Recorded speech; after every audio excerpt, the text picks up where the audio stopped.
안녕하십니까, 윤영문 목사입니다. 원어 성경을 펼 이유 특강 오늘 세 번째. 제목 한번 보겠습니다. 성경이 말하는 정확한 의미를 알기 위해서. 부제로 환난 중에 있는 고아와 과부를 돌보는 경건, 이 제목을 가지고 함께 말씀을 보겠습니다. 야고보서 1장 27절 말씀. 하나님 아버지 앞에서 정결하고 더러움이 없는 경건은 곧 고아와 과부를 그 환난 중에 돌보고 또 자기를 지켜 새 속에 물들지 아니하는 그것이니라. 우리가 알고 있는 이 경건을 성경에서 말하는 그 수준을 보지 않고 내가 알고 있는 수준에서 성경을 이해하면 안 됩니다. 세상 사람들이 보기에 경건한 삶이 있죠. 또 하나님 아버지 앞에서 인정받는 경건이 다르다는 것입니다. 성경을 좀 더 가보죠. 베드로서 2장 5절. 옛 세상을 용서하지 아니하시고 오직 의를 전파하는 노아와 그 7 식구를 보존하시고 경건하지 아니한 자들의 세상에 홍수를 내리셨으며. 여기 보면은 두 종류의 사람들이 나오는 것을 보게 됩니다. 의를 전파하는 노아와 그 7 식구는 홍수 심판에서 살아났고, 경건하지 아니한 자들은 홍수로 인해서 멸망을 당했는데, 그러면 경건하다는 것은 바로 무엇입니까? 의를 전파했다는 것이죠. 이 성경에서 말하는 경건한 자의 개념이 의를 전파하는 사람을 말하는 것입니다. 그럼 하나님 아버지 앞에서 정결하고 더러움이 없는 경건이 무엇을 말하는 것일까요?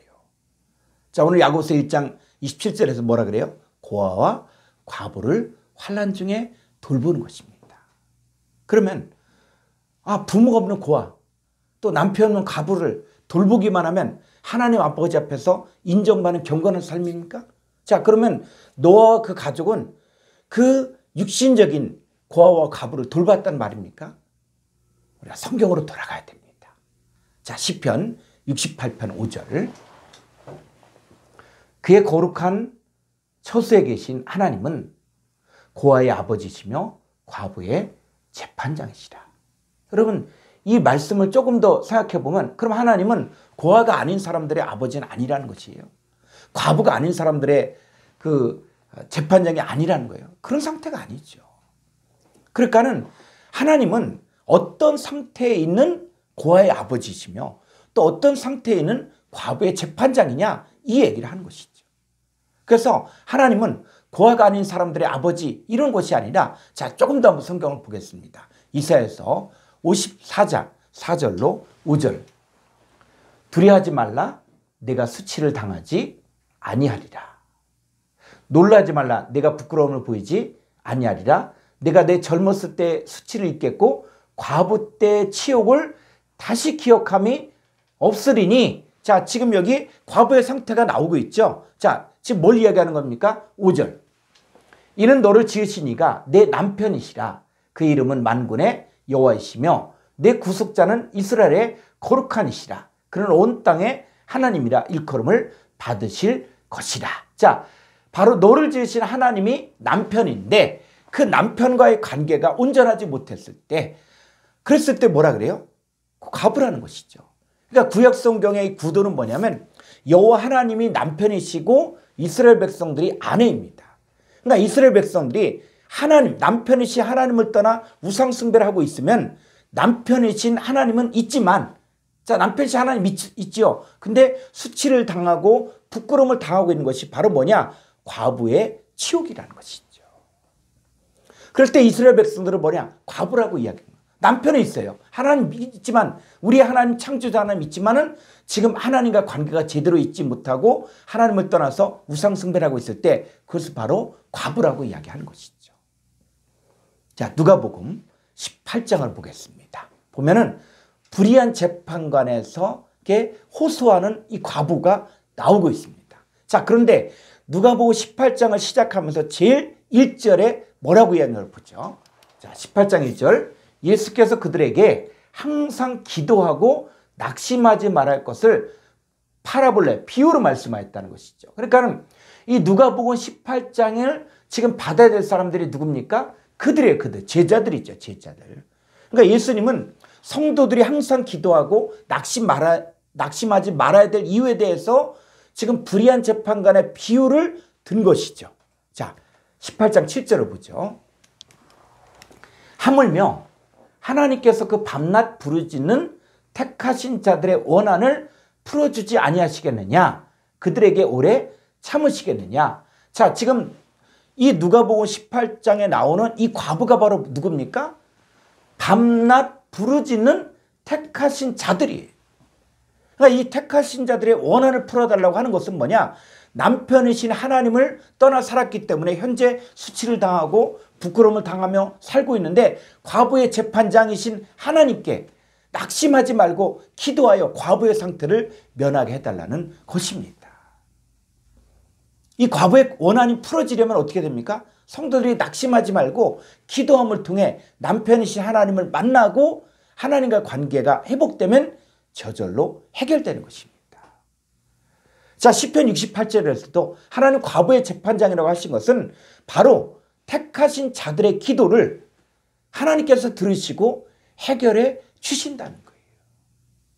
자, 그럼 택하신 자들이 왜 과부가 됐을까요? 자, 이 복음을 전한다는 것은 뭐냐?